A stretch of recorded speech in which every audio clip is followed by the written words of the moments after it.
Bonjour, je voulais partager un domaine que j'étudie depuis pas mal de temps.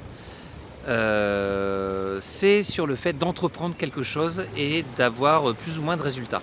Moi, j'étais un spécialiste pour entreprendre des projets. Alors, ça pouvait être pour mon entreprise, ça pouvait être aussi même pour le jardinage. Et j'avais des résultats qui étaient quand même assez maigres, voire très maigres par rapport à l'énergie que j'avais dépensée. Ce qui était frustrant et surtout décourageant.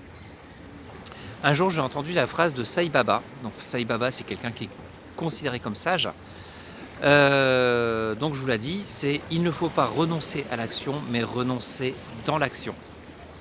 Je la répète parce que moi, il m'a fallu pas mal de temps pour la comprendre. Il ne faut pas renoncer à l'action, mais renoncer dans l'action. Ce principe, on le retrouve dans ce qu'on appelle la chance du débutant. Ça vous est peut-être arrivé.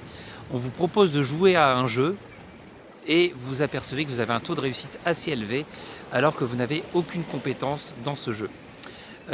L'explication est simple, c'est parce qu'il n'y a pas d'enjeu et il n'y a pas de désir de gagner. Alors que quand on commence à avoir du challenge et un désir de gagner, on est beaucoup plus accroché au résultat.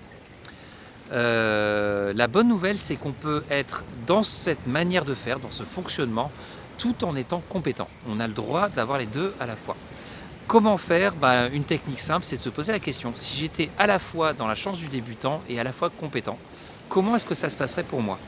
Rien que le fait de se poser en boucle cette question, on crée un futur. On crée un futur sur mesure. Et après, on est plus autorisé à le vivre.